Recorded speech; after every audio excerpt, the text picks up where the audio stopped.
तो आज आम बनवाई जाऊे रोल पिठा जोटा कि भितर नरम बाहर कड़क आउ पाटी को लगे बहुत ही सुंदर। तो तापाई कौन कौन मामा रखी चलतु फटाफट देखी नवा।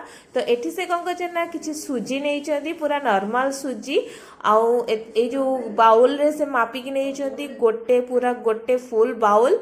तो एबे कौन करवा ना मिक्सचर जार रे से जो गोटे बाउल रो सुजी को नहीं थिले से एथिरे ओजाड़ी नउचंदी आउ से जो बाउलटा नहीं से बाउल रे मापिकी कौन कर ना अधा बाउल से चीनी को दौरान आपण पूरा मेजरमेंट करके नेबे कहीं मीठाटा पूरा परफेक्ट आसीबो।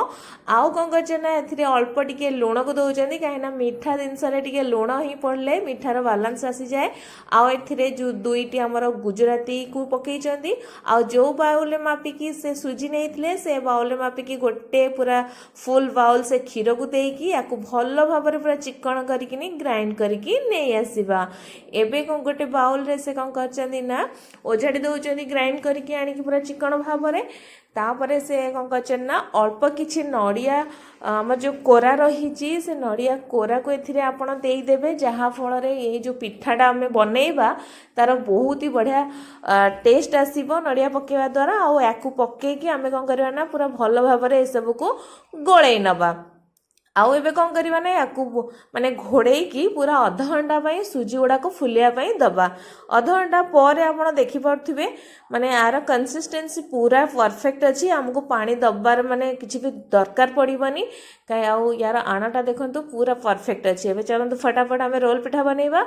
तो एबे तवा गरम करके अल्प टिके तेल को पकेकी से पूरा भल भाव में चारिकड़ तेल को लगे नउचंदी।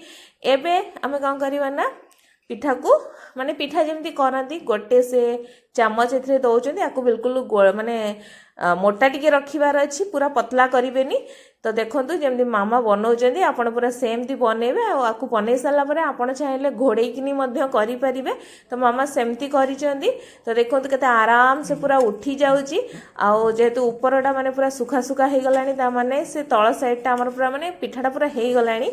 एबे कौन करवा ना याकू आमे अधा रोल करके रखी नवा। आउ कौन कर ना तापरे जो बाकी जो पुणी रहिला चारिकड़ फांका तावारे एबे पुणी बाकी तक जो आण थिला से आण को देकी आउ 5 मिनिट पर्यंत याकू माने कौन करया ना भल भाव में सिझिया पई दबा बा हवा पई दबा पिठा को। आ पिठाटा टिके उठिया पई कौन कर ना से चारिकड़ टिके टिके तेल दे दउचंती। तो एबे देखंतु जेहेतु मना एपट साइड पूरा हो गलानी एबे ताकू से कौन कर ना पूरा भल भाव में रोल माने जमती बनाती सेमती पूरा पिठा को रोल करके नहीं जाउचंदी। आउ याकू टिके दीपट साइड को हमको आउ टिके कड़क करिवार अछि जेमती कि मु कहिथिली।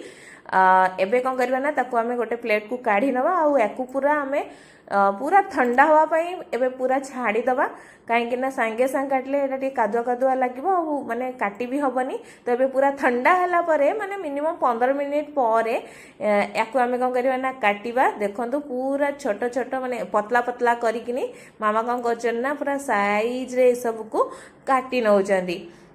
देखंतु केते बढ़िया देखा भी जाउची आ खाया पई मध्ये बहुत ही बढ़िया लागिबो। देखंतु एबे हमर तैयारी हो जाइची पूरा फाइनली रोल पिठा।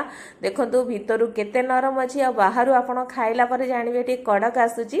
आ एटा खाइला पई माने खाइला बेले भी एटा बहुत ही टेस्ट लागो जेतु एटा क्षीर रे भी तैयारी हेची। आपण याको घरे थेरे निश्चय बनांतु आ संध्या बेला टिफिन भाबर याको मध्ये आपण खांतु। आ किपरि लागला हम कमेंट बॉक्स रे कमेंट करी निश्चय जणांतु। धन्यवाद।